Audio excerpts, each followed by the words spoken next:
Les pharisiens et quelques scribes, venus de Jérusalem, s'assemblèrent auprès de Jésus. Ils virent quelques-uns de ses disciples prendre leur repas avec des mains impures, c'est-à-dire non lavées. Or les pharisiens et tous les Juifs ne mangent pas sans s'être lavés soigneusement les mains, conformément à la tradition des anciens. Et quand ils reviennent de la place publique, ils ne mangent qu'après s'être purifiés. Ils ont encore beaucoup d'autres observances traditionnelles, comme le lavage des coupes, des cruches et des vases d'airain.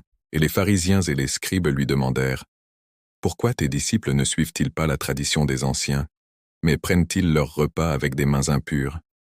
Jésus leur répondit « Hypocrites, Ésaïe a bien prophétisé sur vous, ainsi qu'il est écrit « Ce peuple m'honore des lèvres, mais son cœur est éloigné de moi. C'est en vain qu'il m'honore, en donnant des préceptes qui sont des commandements d'hommes.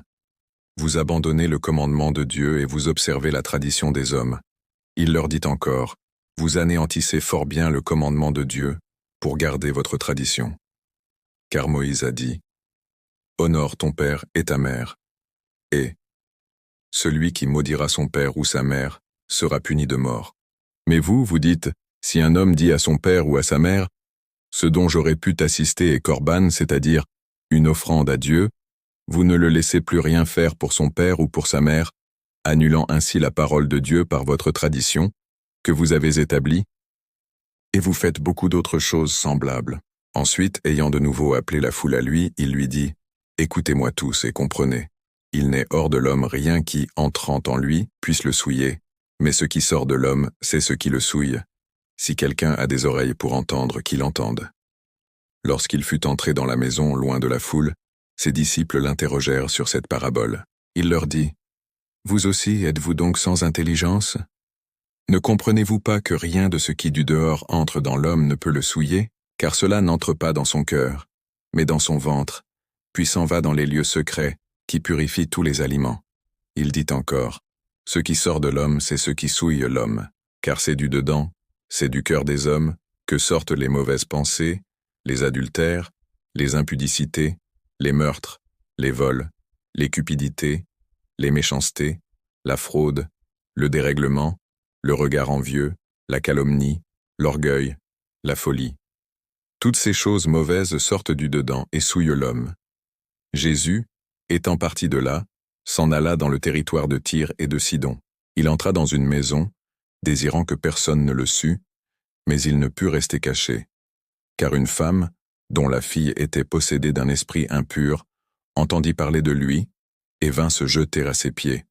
Cette femme était grecque, syrophénicienne d'origine. La femme syrophénicienne le pria de chasser le démon hors de sa fille. Jésus lui dit, « Laisse d'abord les enfants se rassasier, car il n'est pas bien de prendre le pain des enfants et de le jeter aux petits chiens. » « Oui, Seigneur, lui répondit-elle, mais les petits chiens, sous la table, mangent les miettes des enfants. » Alors il lui dit, « À cause de cette parole, va, le démon est sorti de ta fille. » Et quand elle rentra dans sa maison, elle trouva l'enfant couché sur le lit, le démon étant sorti.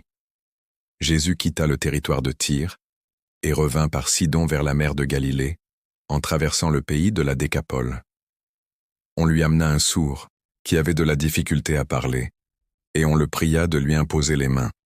Il le prit à part loin de la foule, lui mit les doigts dans les oreilles, et lui toucha la langue avec sa propre salive. Puis, levant les yeux au ciel, il soupira et dit, « Ephata, c'est-à-dire ouvre-toi. » Aussitôt ses oreilles s'ouvrirent, sa langue se délia, et il parla très bien. Jésus leur recommanda de n'en parler à personne. Mais plus il le leur recommanda, plus ils le publièrent. Ils étaient dans le plus grand étonnement et disaient, « Il fait tout à merveille. Même il fait entendre les sourds et parler les muets.